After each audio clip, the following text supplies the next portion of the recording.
The night after the walls breathed, the air inside Clinton Correctional Facility felt wrong in a way no officer could explain. It wasn't cold, yet everyone felt a chill. It wasn't loud, yet every footstep echoed too sharply. It wasn't dark, yet somehow every corner seemed to swallow more light than usual. It felt like the building itself was holding its breath. The early morning shift change began like any other, with the tired guards passing the fresh ones without much conversation. But as the new officers walked into the gallery, a strange tension wrapped around them, the kind that makes the hairs on the back of the neck rise without reason. No one knew why. No one said a word. But something about the block felt hollow, almost as if someone had taken something from it. When Officer Lambert reached the third tier, he paused. He didn't know what caught his attention at first. A strange silence? A feeling? A shift in the air pressure? It didn't matter. Instinct told him something was off. So he took a few steps closer, his boots clicking softly on the metal walkway. He tapped his flashlight. Once. Twice. Then he pointed it toward the first cell. Inside, the light fell on the sleeping silhouette of an inmate, unmoving under a blanket. Lambert nodded, satisfied, but then the beam drifted lower, onto the corner of the cell floor. A small chunk of stone. It shouldn't have been there. He frowned, leaned a little closer, shone the light again. Another fragment of stone. Then another. A trail of crumbs, faint but there. Lambert's heartbeat changed rhythm. He checked the next cell, and the next, until finally he reached the one cell he dreaded checking. Cell 14. His hand trembled slightly as he smacked the key into the lock, swung the heavy door open, and stepped inside. The air smelled like cold metal and dust, but also something else. Something unfamiliar. Something sharp. The flashlight beam slid across the bed. The silhouette lay there, tucked perfectly beneath the blanket, head turned toward the wall. Lambert exhaled. He reached down to adjust the blanket. His fingers sank into cloth, not skin. The head rolled slightly to one side. It wasn't a person. It was a dummy. A hollow, terrifyingly realistic shape made from rolled blankets, tightly packed clothing, and a sculpted head that looked human only in the dim light. Lambert staggered back.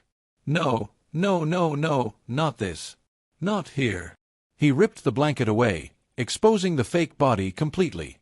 His breath caught, and he swung the flashlight automatically toward the wall behind the bunk. And that was when he saw it. A hole. A perfect, carved-out hole where the wall should have been. A hole leading into a black tunnel that stretched into the unknown, like a throat swallowing the light itself. Lambert shouted, voice booming off the steel. Code 44. Code 44. Cell 14. Inmate gone. Within seconds, boots thundered across the gallery. Radios exploded with voices. Someone hit the alarm, and a deafening siren tore through the prison. Metal doors slammed shut. Officers rushed into formation.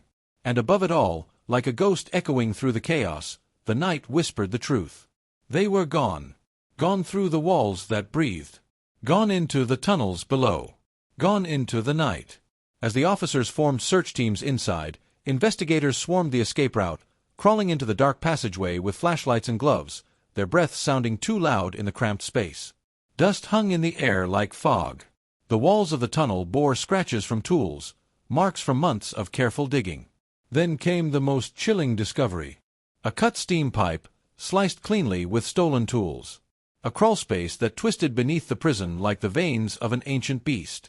And at the very end, a rusty manhole cover pushed open from below.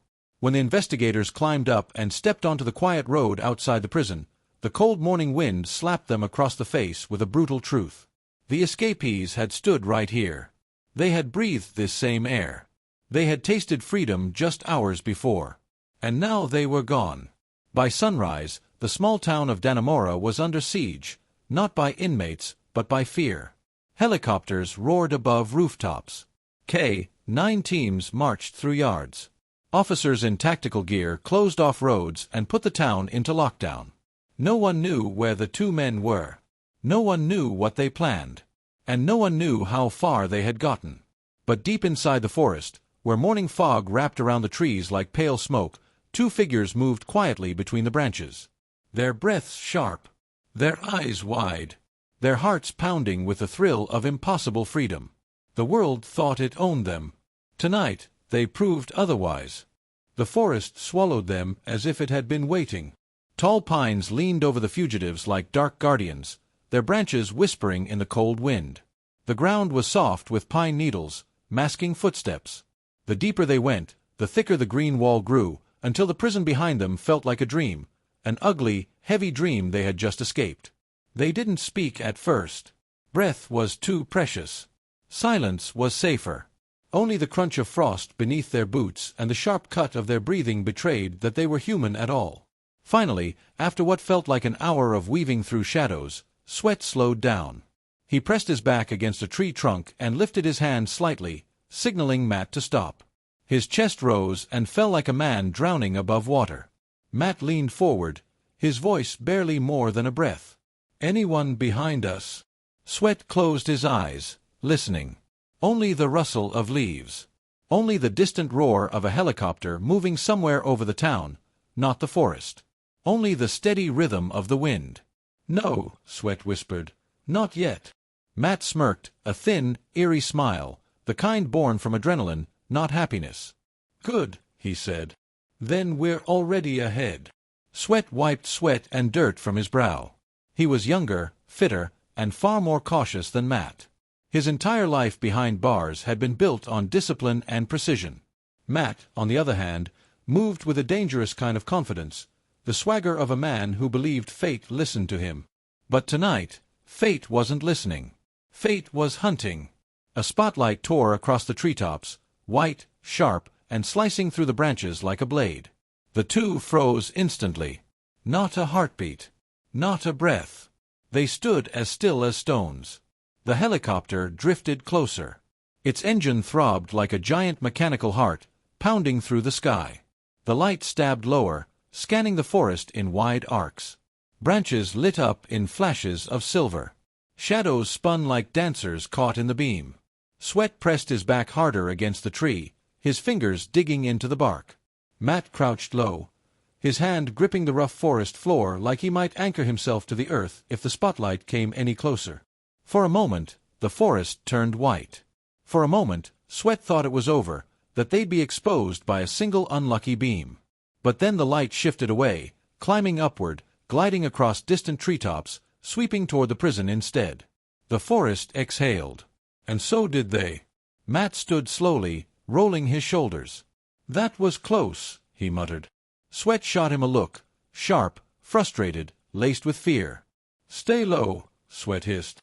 "We're not even a mile out. They'll sweep the area hard." Matt chuckled quietly, as if danger amused him. "They can sweep all they want. They can bring dogs, planes, the army. Doesn't matter. We're ghosts now." But Sweat wasn't smiling. He had crawled through that tunnel for months. He had studied escape maps, patterns, officer rotations. He knew the truth. Ghosts don't last long in the real world. Not in these woods. Not with these temperatures. Not chased by hundreds of armed men. "Ghosts don't freeze," Sweat said under his breath. "Ghosts don't bleed. We do." Matt waved his hand dismissively. "Relax. You're overthinking. First objective is simple: distance. We get far enough before sunrise, we win the morning." Sweat's jaw tightened. It wasn't about winning. It was about surviving. They pushed on, threading their way deeper into the woods, every snapped twig echoing like a warning. Frost clung to the edges of leaves. The ground sloped upward, uneven and cruel, but they had no choice but to climb. Sweat led the way, checking the forest floor constantly for soft patches where their footprints would be harder to track. Matt followed, talking in a whisper every few minutes. It wasn't nerves, he simply hated silence. "Think they know how we got out yet?" he asked.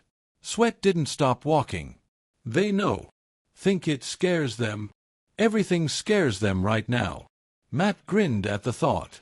The idea of officers panicking over empty beds delighted him in some twisted way. "Imagine their faces," Matt murmured. "Waking up, pulling back the blankets, expecting to see us, only to find those dummy heads staring back at them." Sweat didn't smile.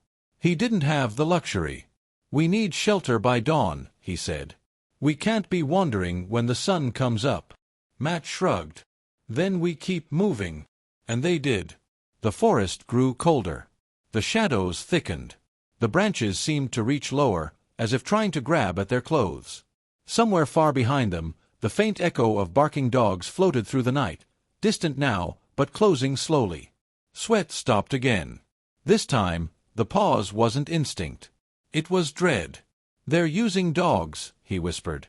Matt wiped his nose with the back of his hand. "Then we go faster." "No," Sweat said. "Faster leaves a trail. We have to be smart." Matt rolled his eyes. "Smart is what got us here. Now we run." But Sweat heard something else, an echo, a faint vibration in the ground. The unmistakable hum of engines. Multiple vehicles moving into the area, forming a perimeter.